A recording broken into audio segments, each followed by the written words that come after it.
Ted, not you trying to get your family together. For gosh sakes, it's my daughter's birthday. What's good, y'all? It's Erica Vane comes to you right here on Erica Vane TV with another Beyond the Gates video. And this one, we're breaking down season 1, episode number 54. If you're new here, hit that subscribe button and turn your bell notifications so you don't miss out on any of my Beyond the Gates content and conversations. And chill. Between Bill showing up at Anita and Vernon's, between June down there cutting up at the damn hospital, going into open heart surgery. Like, when the hell did that happen? I thought this Miss Girl just had pneumonias. And Smitty running down on people like, is this something coming down the pipeline with my husband? Because if so, I need to know. There was so much going on in this episode, and I ain't gonna complain, y'all. I am still very much so enjoying the new Ted, the nuance in how he is performing and how you actually get different beats with different people depending on who he talks to. It sounds a little bit different. I am totally here for it. But I was not anticipating him going to Dana.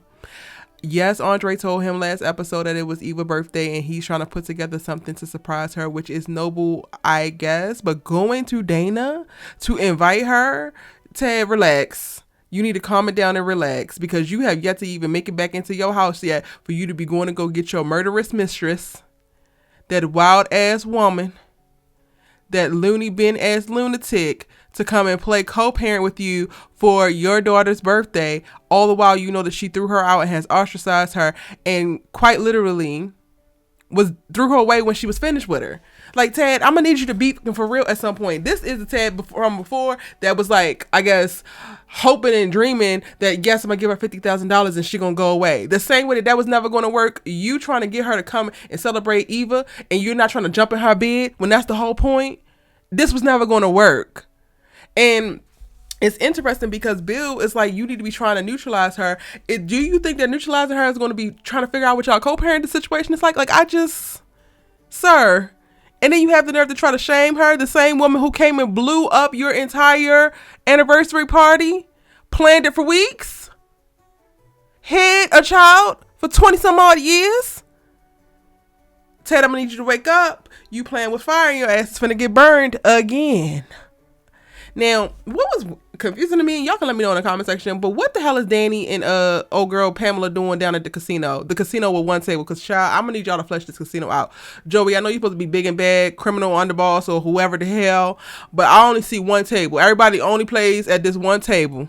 Y'all be looking off in the distance that we don't actually get to see and claiming like there's so many people here, and it be one table with one little person dealing out the cards. And they just down here looking, scouting talent, but then also trying to gamble. I'm confused. But, you know, I'm not going to complain. I love seeing Miss Dani girl, but I ain't going to complain. But also, why? Again, June, she has pneumonia, but then they had to go and operate on her heart, and Doug's ass has to be the overseeing doctor because he can't actually operate, and then he's excited because he was able to get back into the operating room, even if it was just to oversee. And then he comes down like a little ass schoolboy to tell Joey, like, yes, I'm back in the operating room. It's going to be great. I'm going to pay you back. With what? In blood? Like, they going to have to do a little bit better with Doug's simple ass, because he cannot be this addicted to gambling and ruining his life and this stupid. He's going to have to pick a struggle, baby. He's going to have to pick one. He's going to have to pick one immediately. And while we're talking about Doug, let's talk about his wayward ass, trollopy ass wife. Because is this one of the damn escorts that you hired so that you can act out your little dominatrix ass fantasies?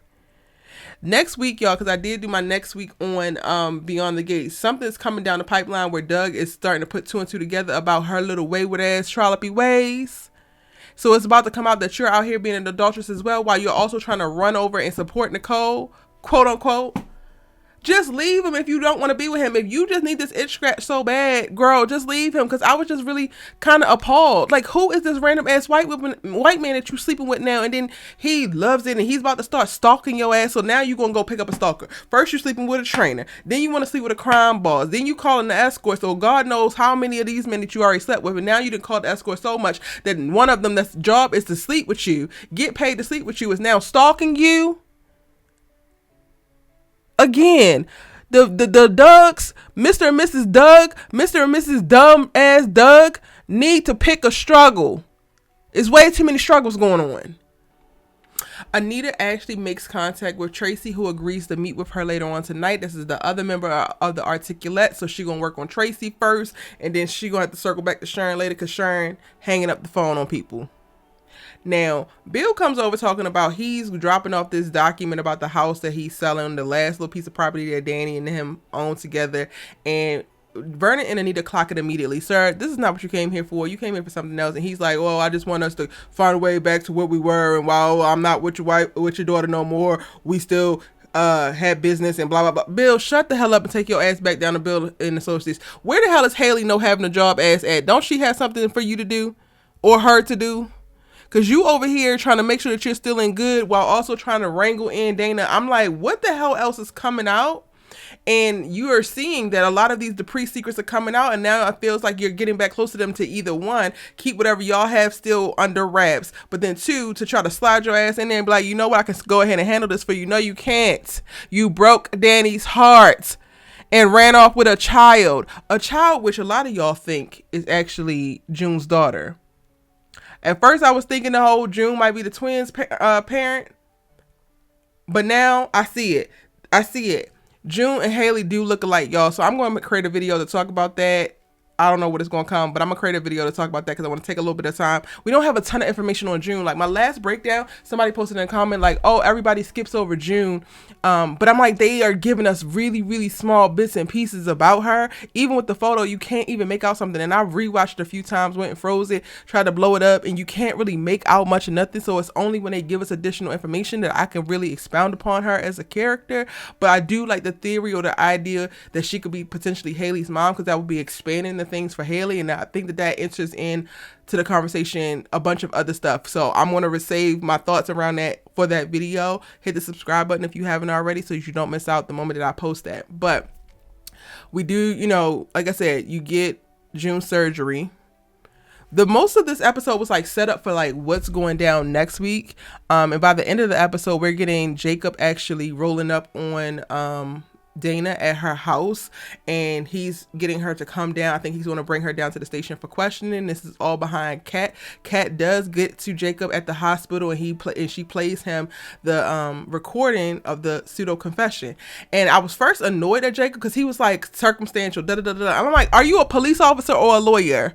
Your wife is the lawyer. Let her worry about what the hell is going on in the law. She gives you plausible or reasonable something, I don't know. Take that and go arrest this lady because she's damn crazy. Okay? But even though he pushed back, and even though he was more worried about June in the moment when Kat was trying to talk to him, she did send him the video. And I guess after he listens to it again on his own, he decides that there's something there that they need to go ahead and further investigate. So he snatches Dana's ass up on the way. Or maybe she don't go, y'all, because we don't get to see her actually leave out the house. It kind of like ends there. But about time we got these things in motion. Yes, Kat, keep going, girl. What you doing is working. It's working, Miss Girl.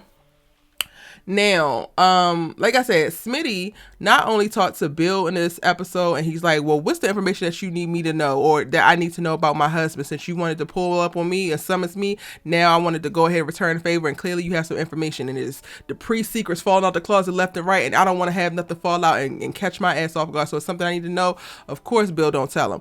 But then aside from that, he went to Nicole first and told Nicole about how he's putting the presidential run on the back burner and how he's concerned and all of that. And it's just like, is Smitty going to force Martin's secret out before it can even just fall out?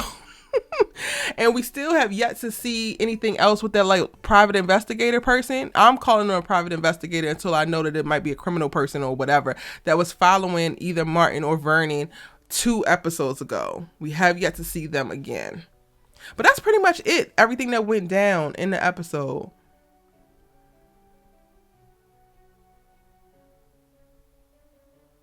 It's so interesting to me that Dana is like content as a clam, happy as a clam at her house, watching scary movies, daughter out on the streets. Just, she catching cease and desist left and right, and she just is reveling in the destruction that she caused, and she ain't thinking about it. She ain't thought about even not once. And this is honestly, y'all, the more detached she seems, and the less she actually thinks about this girl, or even like has a moment to like, maybe, even if she doesn't actually act on it, the more and more and more I am leaning into Eva is not actually her daughter, which is why she's so easily discardable. Again, I did do a video about Eva and Kat potentially being twins and what my thoughts are to that particular conversation. I think that they could have been switched at birth, and if you want to check it out, you can do so right here. But look out for my next week on Beyond the Gates video, because that is going to be breaking down all the synopses for next week. That was sent out to me by CBS, so shout out to CBS. Thank you so very much. And then also check out the Beyond the Gates playlist if you want to continue to have Beyond the Gates conversation, because I drop new videos every single day. It's your good sis you love to talk TV with, and I'll see you in the next one.